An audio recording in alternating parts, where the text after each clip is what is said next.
The sun hung like a copper coin against the endless azure sky, as Ezra Blackwood urged his weary Mustang through the sage-dotted plains of the Arizona Territory.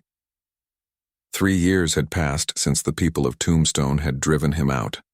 3 years since they'd branded him a coward for refusing to draw his gun against young Billy Morrison in what the town called a fair fight. What they didn't know, what they couldn't understand, was that Ezra had seen too much death to add another notch to his conscience. His weathered hands gripped the reins as memories flooded back like a dam bursting. The war had taken everything. From him, his family's ranch in Texas, his younger brother Samuel, and most painfully, his faith in the righteousness of violence. When he'd returned from Gettysburg with a bullet-scarred shoulder and eyes that had seen too much, the frontier had no patience for a gunslinger who'd lost his taste for killing. The Mustang's hooves kicked up small clouds of dust as they approached, a ridge overlooking a valley Ezra had never seen before. Below, a small settlement nestled against the base of red sandstone cliffs, its adobe buildings glowing amber in the afternoon light. Smoke curled lazily from chimneys, and he could make out figures moving between the structures, but something felt different about this place. There was an unusual stillness, a tension that seemed to hang in the air like the moment before a thunderstorm. As Ezra descended into the valley, he noticed the way people stopped their activities to watch him pass. Children peered from behind. Their mothers' skirts and men's hands instinctively moved toward their weapons. But it wasn't the usual wariness that greeted strangers in frontier towns. This was something deeper, more primal. Fear. He guided his horse toward what appeared to be the town's only saloon, a low-slung building with the broken wheel painted in faded letters across its weathered facade. As he dismounted, tying his Mustang to the hitching post, an elderly Mexican man approached him with cautious steps. "Senor," the man said, his voice barely above a whisper, "you should not stay here. When the sun sets, this place, it is not safe for strangers after dark." Ezra studied the man's deeply lined face, noting the genuine concern in his dark eyes. "What kind of trouble are we talking about, friend?" The old man glanced nervously toward the cliffs that loomed over the settlement. "La Giganta," he whispered, crossing himself. "The giant woman who lives in the caves above. She comes down when the moon is full," and he shuddered, unable to finish the sentence. Before Ezra could respond, the saloon doors swung open, and a burly man with a sheriff's badge stepped out. His face was grim, his hand resting on the butt of his Colt .45. "You'd best listen to Miguel, here, stranger," the sheriff said, his voice carrying the authority of a man who'd seen too much violence. "We've got ourselves a situation in this town that ain't fit for decent folk to witness." Ezra touched the brim of his hat respectfully. "Name's Ezra Blackwood. I'm just passing through, looking for a hot meal and a place to rest my horse." The sheriff's eyes narrowed as he studied Ezra's worn clothing and the way his gun sat in its holster, low and tied down like a professional's. "You got the look of a gunfighter about you, Blackwood, but if you're smart, you'll ride out before nightfall. We've lost 3 men in the past month, and I ain't keen on adding a 4th to the count." As if summoned by their conversation, a low, mournful howl echoed from the cliffs above, causing every person in sight to freeze. The sound was unlike anything Ezra had ever heard, part human, part animal, and filled with a loneliness so profound, it seemed to reach into his chest and squeeze his heart. The sheriff's face went pale. "She's awake," he muttered. "God help us all, she's awake." The howl faded into the desert wind, leaving behind a silence so complete that Ezra could hear his own heartbeat thundering in his ears. The townspeople scattered like tumbleweeds before a storm, disappearing into their adobe homes and slamming shutters tight. Within moments, the once bustling settlement had transformed into a ghost town, with only Ezra, the sheriff, and old Miguel remaining in the dusty street. "Sheriff," Ezra said, his voice steady despite the unease crawling up his spine, "I've seen my share of strange things in my travels, but I've never known grown men to flee from a woman's cry." Sheriff Tom Garrett, as Ezra would learn his name, let out a bitter laugh that held no humor. "You ain't seen this woman, stranger. Stands near 7 feet tall with hands that could crush a man's skull like an eggshell. They say she was married, To a Chiricahua Apache chief before the cavalry came through 5 years back. Miguel nodded gravely, his weathered hands trembling as he spoke. Her husband, Chief Nilnish, he was a giant among his people, peaceful but fierce when protecting what was his. The soldiers, they came in the night, killed him and most of his band. But she... He paused, crossing himself again. She survived, and something in her broke that night, something that can never be fixed. Ezra found himself drawn toward the cliffs despite every instinct screaming at him to mount his horse and ride. What's her name? The Apache called her Ayana, Eternal Blossom, Garrett replied, his voice softening slightly. But after that night, after what she became, folks just call her the Giant Widow. She lives up in those caves, comes down when the moon's full or when strangers arrive. Some say she's protecting the town from outsiders. Others think she's hunting them. The sheriff gestured toward 3 wooden crosses planted in the small cemetery visible beyond the church. Those are the men we lost. Found them at the edge of town, not a mark on them, but their faces. He shuddered. They looked like they'd seen the devil himself. As the sun began its descent toward the western horizon, painting the sky in shades of crimson and gold, Ezra made a decision that would change everything. I'm staying the night. You're a damn fool, Garrett said, but there was something like respect in his voice. Why would you risk it? Ezra thought of the loneliness in that howl, the way it had resonated with something deep in his own soul. 3 years of wandering had taught him to recognize pain when he heard it. And what he'd heard in that cry wasn't the sound of a monster. It was the sound of a heart breaking over and over again. Because, he said quietly, sometimes the most dangerous thing a person can be is alone. As darkness crept across the valley like spilled ink, Ezra sat on the saloon's porch, his back against a wooden post, watching the caves above. The townspeople had barricaded themselves inside their homes, leaving him alone with the desert wind and his thoughts. His Mustang stood quietly at the hitching post, ears pricked forward, sensing something in the night that human senses couldn't detect. Near midnight she appeared. At first Ezra thought his eyes were playing tricks on him, a shadow moving among shadows too large to be human. But as the figure descended the rocky path with surprising grace, he realized the stories hadn't been exaggerated. She was indeed a giant, her silhouette towering against the star-filled sky, moving with the fluid precision of a predator. Ayana stepped into the moonlight at the edge of town, and Ezra's breath caught in his throat. She was magnificent and terrible, her long black hair flowing like a dark river down her back, her bronze skin gleaming in the pale light. She wore traditional Apache clothing, a doeskin dress decorated with intricate beadwork that caught the moonlight like captured stars. But it was her face that held him captive, beautiful despite the hardness etched there by grief, with eyes that seemed to hold the weight of all the world's sorrows. She moved through the empty streets like a ghost, pausing at each building as if listening for something only she could hear. When her gaze finally fell upon Ezra sitting motionless on the porch, their eyes met across the distance and time seemed to stop. For a long moment, neither moved. Then, slowly, deliberately, she began walking toward him, each step measured and purposeful. Ezra's hand didn't move toward his gun. Something told him that weapons would be useless here, that this encounter would be decided by something far more powerful than bullets. As she drew closer, he could see the intelligence in her dark eyes, the careful way she studied him, as if trying to determine whether he was friend or foe. When she stopped just 10 feet away, towering over him even though he remained seated, Ezra did something that surprised them both. He smiled. Ayana's massive frame went rigid at Ezra's unexpected smile, her dark eyes narrowing with suspicion. In her experience, men who smiled in her presence were either fools or predators, and she had dealt harshly with both. Her hand moved instinctively to the bone-handled knife at her hip, a weapon that had tasted blood more than once in the years since her world had burned. "You are not afraid," she said, her voice a rich contralto that carried the musical cadence of her Apache heritage mixed with perfect English learned from missionary schools in her youth.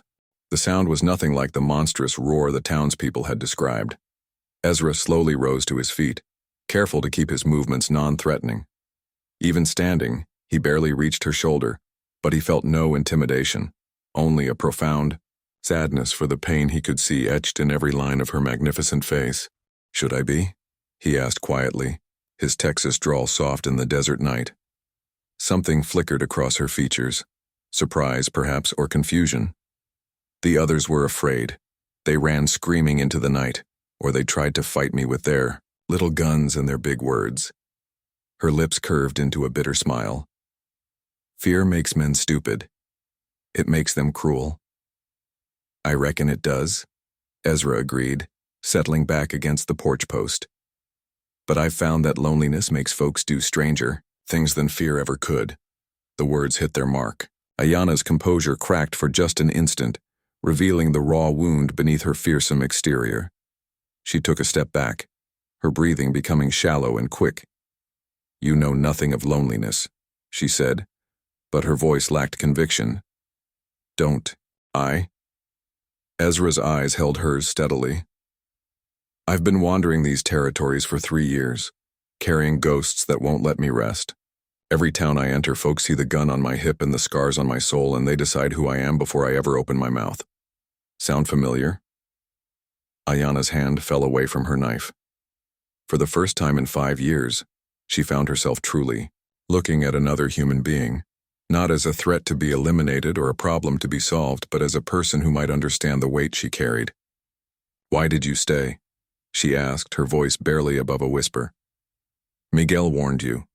The sheriff warned you. They all warned you."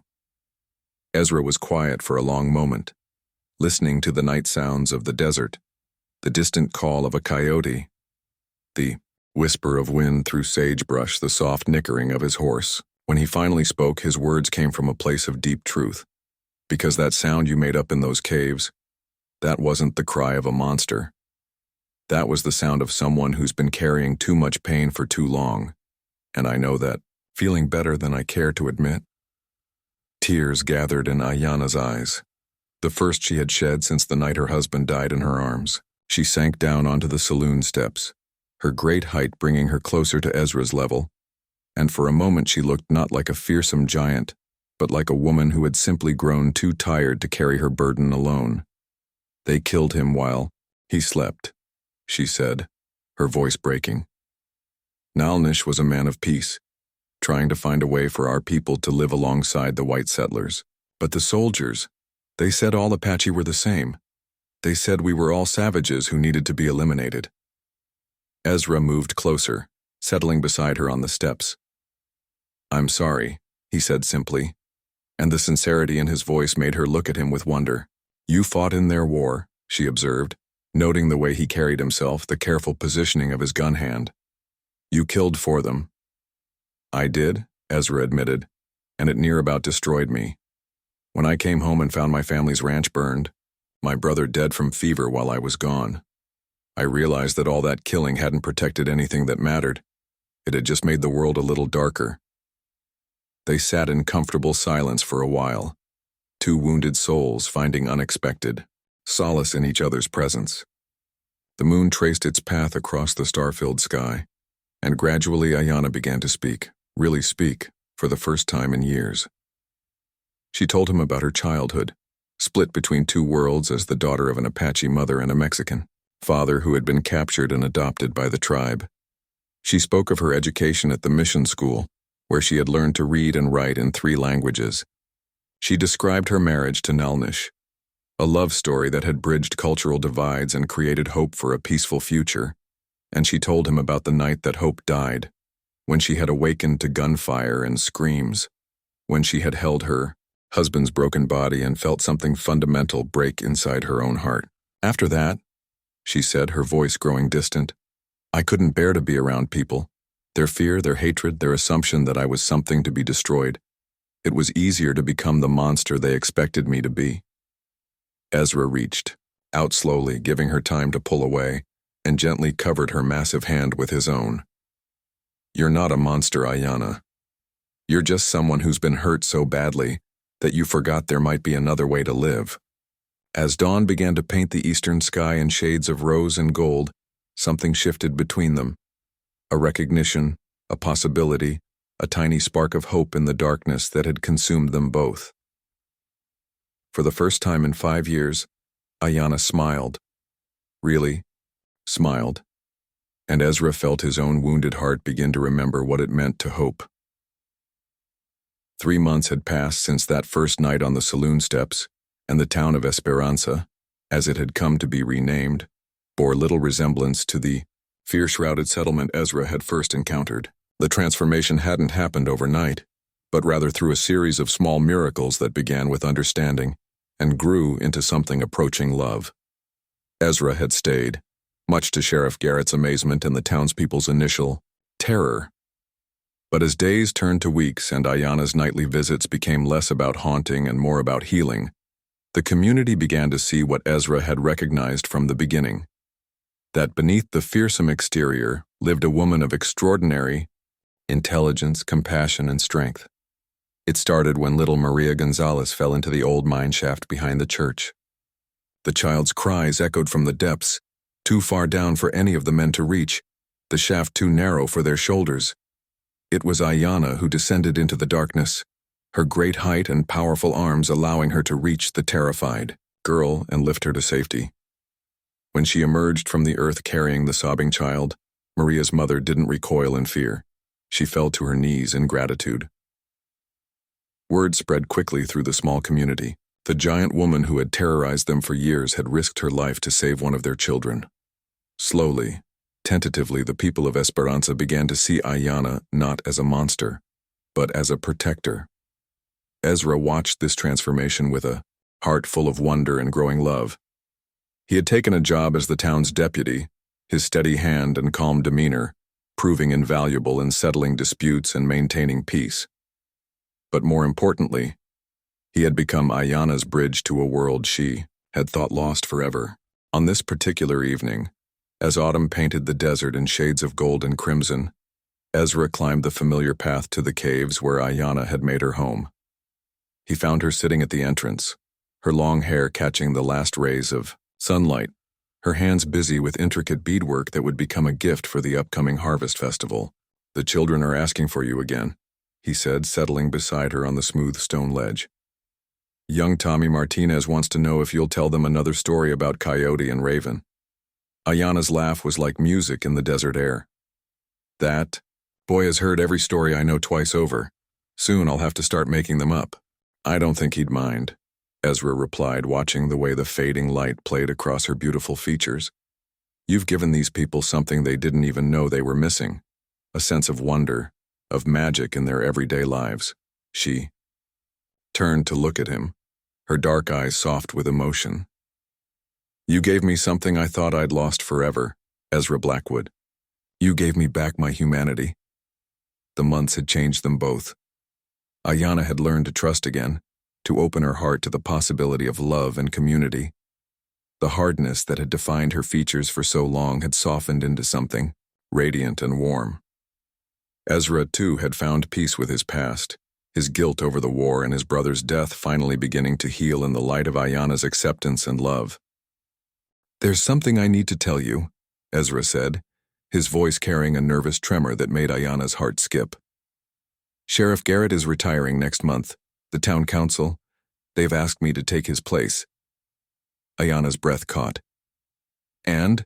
said yes, Ezra continued, "but only if they understood that my wife would be an equal partner in keeping this town safe and prosperous." The beadwork fell from Ayanna's suddenly nerveless fingers. "Your wife?" Ezra reached into his vest pocket and withdrew a ring, not gold or silver but carved from a piece of turquoise he had found in the desert, polished smooth and set with tiny garnets that caught the light like captured stars. It was a ring made for hands much larger than those of ordinary women, crafted with love and infinite care. "Ayanna," he said, his voice steady despite the magnitude of the moment. "I know, we come from different worlds that people will stare and whisper and judge, but I also know that I love you with everything I am, and I believe you love me too. Will you marry me? Will you help me build something beautiful in this place where we both found healing?" Tears streamed down Ayanna's face as she looked at the ring, then at the man who had seen past her sighs and her pain to the woman beneath. "The Apache have a saying," she whispered. "In the end, we will remember not the words of our enemies, but the silence of our friends. You were never silent, Ezra. Even when the whole world told you to fear me, you chose to see me instead." She held out her hand, and he slipped the ring onto her finger with reverence. It fit perfectly, as if it had been waiting all along for this moment, this woman, this love that had grown from the ashes of their shared pain. As the first stars appeared in the darkening sky, Ezra and Ayanna sat together on the ledge overlooking their town, their home, their future. Below them, the lights of Esperanza twinkled like earthbound stars, and the sound of laughter drifted up from the cantina where the townspeople were celebrating another day of peace and prosperity. "Do you think they'll accept us?" Ayanna asked, though her voice held no fear, only curiosity. Ezra smiled, thinking of Maria Gonzalez, who now ran to Ayanna whenever she saw her, and of old Miguel, who had taken to bringing them fresh tortillas every Sunday after church. He thought of Sheriff Garrett, who had shaken his hand and said, "About damn time," when Ezra had told him of his intentions. "I think," Ezra said, pulling his giant love closer to his side, "that love has a way of making people braver than they ever thought possible, and if they can't accept us, well, we'll just have to love them until they can." As if in response to his words, a cheer rose from the town below. The harvest festival had begun, and the people of Esperanza were celebrating not just their crops, but the love story that had transformed their community from a place of fear into a place of hope. The cowboy who had been rejected by the frontier had found his home at last, and the giant widow who had been feared by all had discovered that sometimes the greatest strength comes not from standing alone, but from choosing to stand together. In the distance, a coyote howled at the rising moon, but this time the sound carried no loneliness, only the wild, joyous song of the desert celebrating love's triumph over fear, hope's victory over despair, and the endless possibility that exists when two wounded souls choose to heal together.